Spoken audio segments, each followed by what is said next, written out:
বিয়েতে একজন ভালো ক্যামেরাম্যান খুঁজে পেতেই যেখানে হিমশিম খেতে হয়, সেখানে ওই কাজ করতে গিয়েই এই যুবকের কপালে জুটে গেল একসঙ্গে তিনটি স্ত্রী। তবে সবচেয়ে মজার বিষয় হলো, যেখানে একটি সংসার সামলানোই অনেকের কাছে বড় চ্যালেঞ্জ, সেখানে 3 স্ত্রীকে নিয়ে কিভাবে সংসার করবেন এই যুবক, তা নিয়েই এখন নেট দুনিয়ায় চলছে কমেন্টের বন্যা। কেউ মজা করে বলছেন, একটি ভালো জীবনসঙ্গী পাওয়াই যেখানে কঠিন, সেখানে এই ব্যক্তির ভাগ্যে বউ ছিল 3টি। The Times of India, the Tribune সহ একাধিক গণমাধ্যমে উঠে এসেছে এই তথ্য। ভারতের উত্তরপ্রদেশের অমরাহ জেলায় গেল 17 জুলাই স্থানীয় একটি মন্দিরে হিন্দু রীতি মেনে সরোজ, সাবিত্রী ও সন্তোষ 3 বোন একসঙ্গে বিয়ে করেন বিকাশকে। ভাইরাল হওয়া ভিডিওতে দেখা যায় শাড়ি ও ঘোমটা পরে বরের পাশে বসে আছেন 3 বোন। এরপর অগ্নিকে সাক্ষী রেখে সম্পন্ন হয় 7 পাকে ঘোরার রীতিও।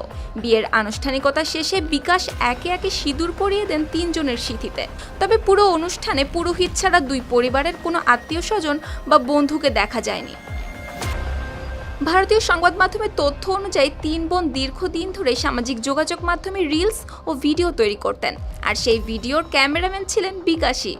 একসঙ্গে কাজ করতে গিয়ে তাদের মধ্যে বাড়ে ঘনিষ্ঠতা। পরে 3 বোনই সিদ্ধান্ত নেন, যদি বিয়ে করতেই হয় তবে ওই যুবককেই করবেন। আর যেই ভাবা সেই কাজ। 3 বোনের আবেদনকে বিকাশও এড়িয়ে যেতে পারেনি। তিনিও রাজি হয়ে যান 3 বোনকে বিয়ে করতে। তবে ভারতের হিন্দু বিবাহ আইন 1955 অনুযায়ী একাধিক স্বামী বা স্ত্রী আইনত স্বীকৃত নয়, তাই এই বিয়ের আইনি বৈধতা নিয়ে উঠছে নানা প্রশ্ন। তবে এই বিষয়ে ভারতীয় পুলিশ জানাচ্ছেন, তারা প্রত্যেকেই প্রাপ্তবয়স্ক এবং নিজেদের পছন্দে নিয়েছেন এমন সিদ্ধান্ত। আর সেই দম্পতিরা নাকি যুক্তি দেখাচ্ছেন ভারতীয় পৌরাণিক নানা কাহিনী।